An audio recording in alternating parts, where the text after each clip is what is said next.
Picture this. A family is sitting at the kitchen table on a Tuesday night. It's about 7 in the evening. Their dad had a fall last week, and they've all agreed it's time. Mom can't do this alone. So they pull up Google, they find 3 senior living facilities nearby that look right, and they start calling. Community number 1, voicemail. Community number 2, also voicemail. Community number 3, someone picks up. Here's the question I want you to sit with for the next few minutes. What do you think happens next? That family doesn't just hang up and call community number 1 back. They don't sleep on it and try again tomorrow. They don't comparison shop over the next 2 weeks, weighing dining menus and amenity packages.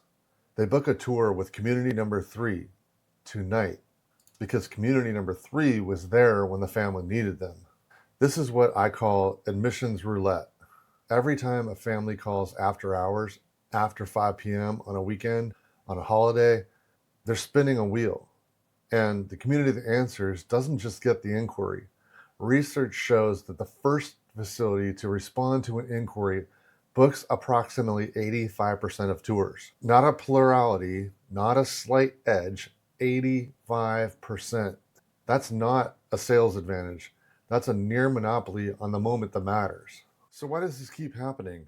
Most senior living communities are running their admissions process like it's 1998. Someone is covering the phone during business hours. Maybe there's an answering service after hours. Maybe it goes to voicemail.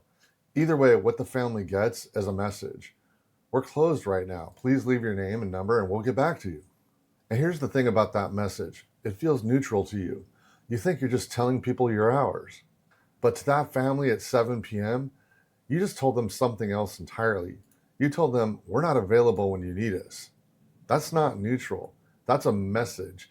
And approximately 85% of families who hit voicemail don't leave a message at all. They just move on. They call the next place. And if the next place picks up, the conversation is over. You never even know you lost. This is the part that's hard for operators to hear because you didn't do anything wrong. You have a great community. You have a warm staff. You have a beautiful dining room.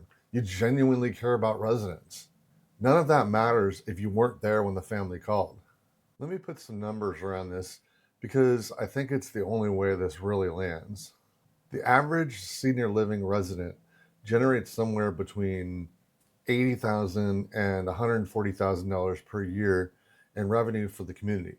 That's one resident, one person. If your community has even modest after-hours call volume, let's say 10 missed inquiries per month, and you're converting at a reasonable rate, and the first to respond advantage is real, you're not just losing a lead, you're potentially losing a resident at $80,000 to $140,000 a year.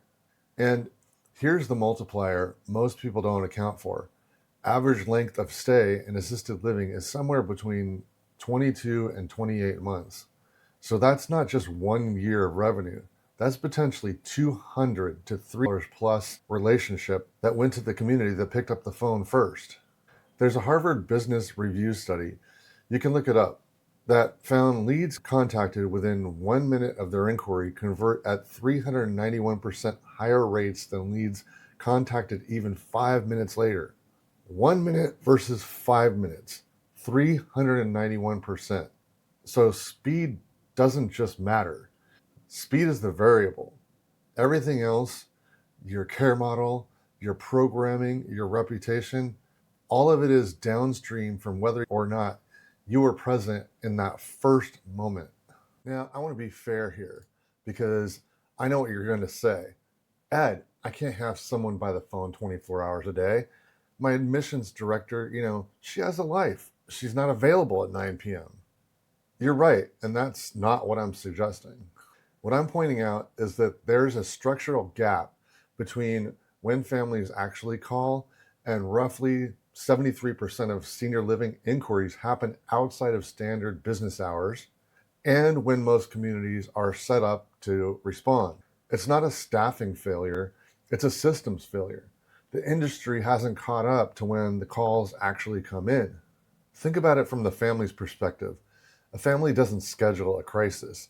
They don't think, I'll call the assisted living community during business hours. Mom's fall happened at 8 p.m. on a Saturday. The conversation at the kitchen table happened that Tuesday night. They're calling you when they're ready to call.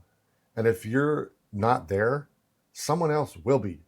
Here's what I've seen change this pattern. Communities that have a built-in system, some kind of always-on intake layer to catch those after-hours calls and actually qualify the family and book the tour, they stop playing admissions roulette. They take the randomness out of it. Not an answering service that takes a message. A system that actually does what your admissions director would do if she were there at 9 p.m. Listens to what the family needs, figures out the level of care, confirms the budget range, and locks in a tour time before the family hangs up. That's what stops the shop. When a family books a tour, they stop calling other facilities. The search ends. You win the moment. I built something that does exactly this. She's called Sloane. But even if you don't use Sloane, the point stands. If you're not building a system to catch after-hours inquiries and respond in real time, you are playing admissions roulette with your occupancy every single night. If you want to hear what this actually sounds like, what it sounds like when an AI handles a real senior living inquiry, qualifies the family, and books the tour, I have a live demo line for you that you can call right now. When you call, just act like anybody else calling to ask about a facility. Try to trip her up a little bit. Ask her about things that are going on in the area, what the amenities are like, how much it costs. Throw her some curveballs. The number is 949-779-6255. Call it. It's available 24 hours a day, 7 days a week.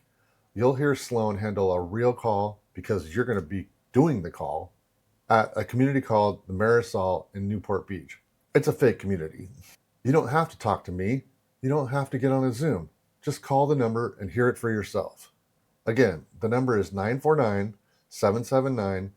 If this resonated, subscribe. I put out content on this, senior living admissions, occupancy, and what the best operators in this space are doing differently every week. And if you're already losing sleep over your after hours coverage, drop a comment below. I read everyone.